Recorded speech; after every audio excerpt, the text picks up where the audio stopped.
केदारनाथ मंदिर का रहस्य।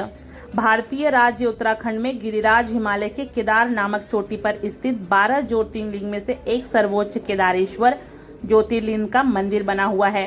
रहस्य से भरी इस केदारनाथ धाम और मंदिर के संबंध में कई कथाएं जुड़ी हैं।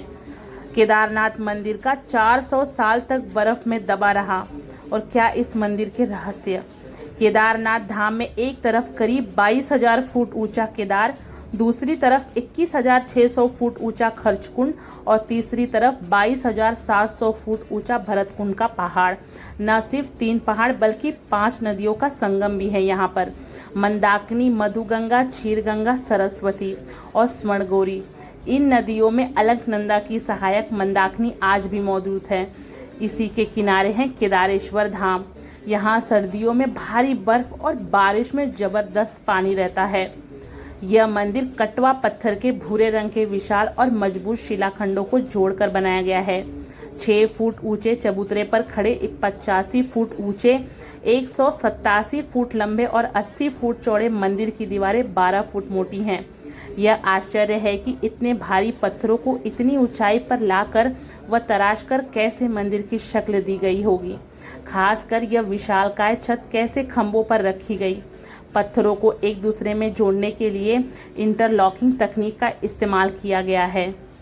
यह मंदिर मौजूदा मंदिर के पीछे सर्वप्रथम पांडवों ने बनवाया था, लेकिन वक्त के थपेड़ों की मार के चलते यह मंदिर लुप्त हो गया। तब इस मंदिर का निर्माण 508 ईसा पूर्व में 476 ईसा पूर्व देह त्याग गए आदि शंकराचार्य ने करवाया था। इस मंदिर के पीछे उनकी समाधि है। इसका गर्भगृह अपेक्षाकृत प्राचीन है। 8वीं शताब्दी के लगभग माना जाता है कि पहले 10वीं सदी में मालवा के राजा भोज द्वारा और 13वीं सदी में मंदिर का जीर्णोद्धार किया गया। दीपावली महापर्व के दूसरे के दिन शीत ऋतु में मंदिर के द्वार बंद कर दिए जाते हैं। 6 माह तक मंदिर के अंदर दीपक जलता रहता है। पुरोहित ससम्मान पट बनकर भगवान के विग्रह एवं दंडी को 6 माह तक पहाड़ के नीचे उक्की मठ में ले जाते हैं। 6 माह बाद मई माह के केदारनाथ के कपाट खुलते हैं। तब उत्तराखंड की यात्रा आरंभ होती है। 6 माह मंदिर और उसके आसपास कोई नहीं रहता, लेकिन आश्चर्य है कि बाद 6 माह तक दीपक भी जलता रहता है। निरंतर पूजा भी होती रहती है। कपाट खुलने के बाद यह भी आश्चर्य का विषय है कि वैसी ही साफ सफाई मिलती है जैसी कि छोड़कर गए थे। 16 जून 2013 की रात प्रकृति ने कहर बरपाया था। जल प्रलय से कई बड़ी बड़ी और मजबूत इमारतें ताश के पत्तों की तरह ढहकर पानी में बह गई, लेकिन केदारनाथ के मंदिर का कुछ नहीं बिगड़ा। आश्चर्य तो तब हुआ जब पीछे पहाड़ी से पानी के बहाव में लुढ़कती हुई विशालकाय चट्टान आई और अचानक वह मंदिर के पीछे ही रुक गई। उस चट्टान के रुकने से बाढ़ का जल 2 भागों में विभक्त हो गया और मंदिर कहीं ज़्यादा सुरक्षित हो गया। इस प्रलय में लगभग 10,000 लोगों की मौत हो गई थी। पुराणों की भविष्यवाणी के अनुसार इस समूचे क्षेत्र के तीर्थ लुप्त हो जाएंगे।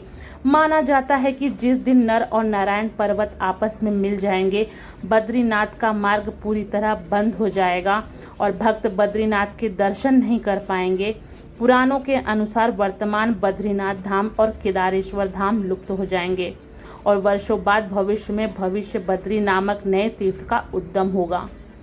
मित्रों, अब जानिए 400 साल तक कैसे बर्फ में दबा रहा केदारनाथ का मंदिर, और जब बर्फ से बाहर निकला तो पूर्णतः सुरक्षित था।